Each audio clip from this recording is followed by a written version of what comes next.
Next up, we're going to have Warren come on over and talk to you a little bit about Sabi Sabi. Looking forward to that. Warren, welcome to the IntelliTravel family.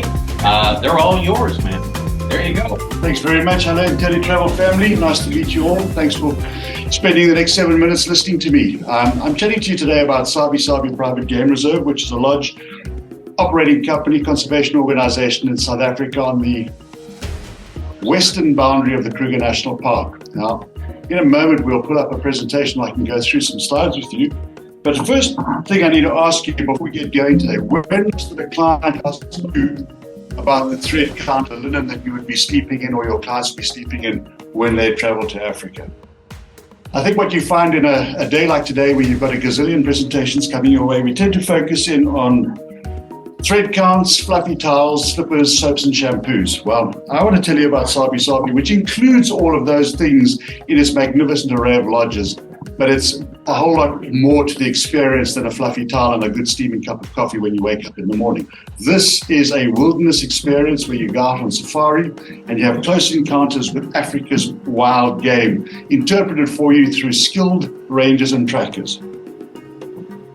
So I suppose most people are curious about how to get there and what to do. Well, that shaded area on the right-hand side of your screen is the Kruger National Park. It is a national park the size of the country of Israel, topical land size to talk about these days. But today is actually mirrored on the Mozambican side, so it's doubled in its size over the last 20 years, which is fantastic news for wildlife. The migration between the two parks obviously is huge for us.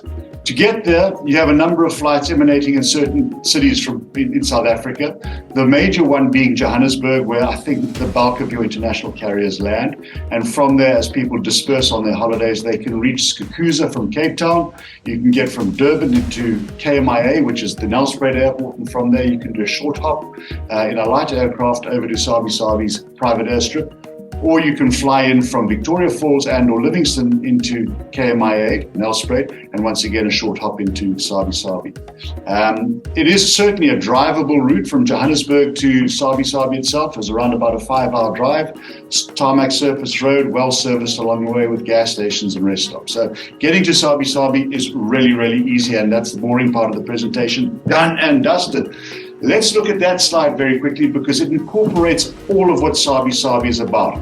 Birding, interaction with the communities on the outside of the reserve, big 5 game drive safaris in open vehicles guided by a ranger and tracker team, walking experiences, dining in the bush, stargazing at night, and then of course when you've got that spare 5 minutes between lunch, breakfast and dinner, your walk and safari, well, why not just tootle on down to the spa and have an all-cleansing, healthy wellness treatment of a massage, pedicure, in fact, any kind of cure, as long as it's got something to do with mind, body, or soul.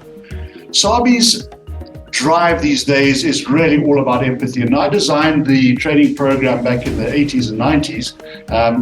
Let me rephrase it. When I was part of the training team that designed the training program, we zeroed in on empathy. Empathy meaning empathy for our community, empathy for ourselves, and most importantly, an empathy for guests. Guests pay our salaries over there. Guests contribute to the conservation effort.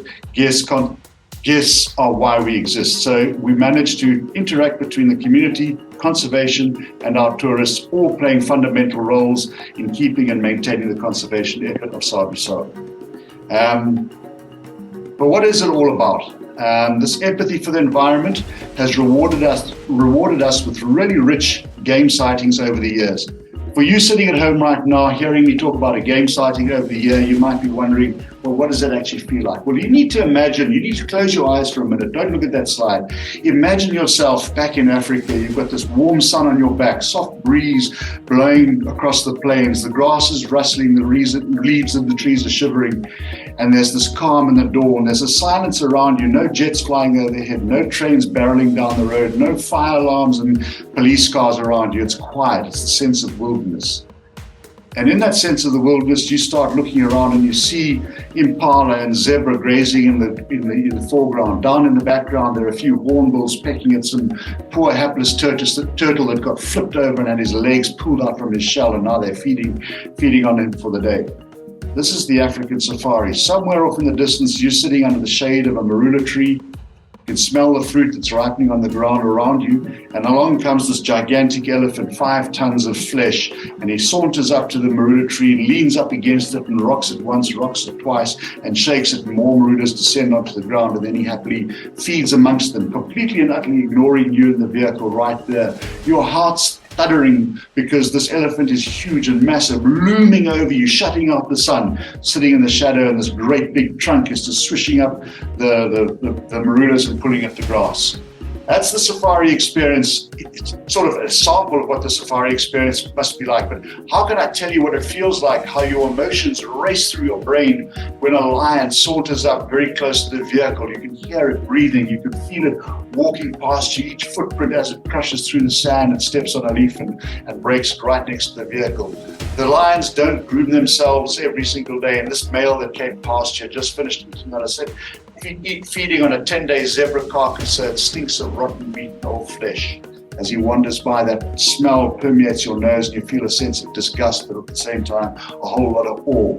Okay, I need to press on because I know I've got a very short amount of time to share with you what the hospitality side of Sabi Sabi is all about. But these slides, these images are the reason why your people are coming to Africa in this first place. They want to be enchanted by the wildlife, and there's only one way to do it, and that's through the eyes of a guide at Sabi Sabi whose interpretation is absolutely magnificent. When you return to the lodge, you've got a choice of 4 at Sabi Sabi. We've got on the top left-hand screen Selati camp reflecting Africa as it was maybe 100 years ago. Down to the right, or so immediately to the right, is Bush Lodge, which is contemporary. Little Bush bottom left, contemporary, and Earth Lodge, avant-garde, modern and new on the bottom right. So there's something for any one of your clients' particular fancies. You would place them at a lodge that I suppose appeals to their sense of decorating skills or appeals to their sense of being. These images very quickly are Selati camp, old antiquated style with really beautiful wall hangings and etchings around the property to look at, and of course commanding wonderful views of the wilderness. I can go through the amenities, but I think these pictures tell you it all. His and hers hand basins, inside shower, inside bath, outside shower, outside bath. I mean, this is one place in the world where you have no excuse for being dirty. You've got a gazillion options to wash yourself in morning, noon, and night. And then we have the outside decks, which are a feature of all of our properties. This one is Bush Lodge, perhaps my favorite lodge because I spent so many years there. It has a magnificent view over a waterhole, which attracts streams of animals, particularly in the winter. But during the summer, you always have game moving through to have a drink in the morning, during the day, heat of the day, or later at night. Bush Lodge is particularly special for the family environment. We have a facility up there called the Elephant Center, which is where young conservationists come to learn their skills. These kids love the amusement park. They love to be with the teachers and the guides who take them around the reserve and teach them about the wilderness. We're planting seeds here for future conservationists, hoping that when these kids leave here, they will have retained something of a memory about their close experience to the wilderness and wildlife. While you as the parents enjoy the sumptuous layouts of our rooms, lots of space, great views, all the amenities that you could hope to have from a mini bar right the way through to a coffee and tea station.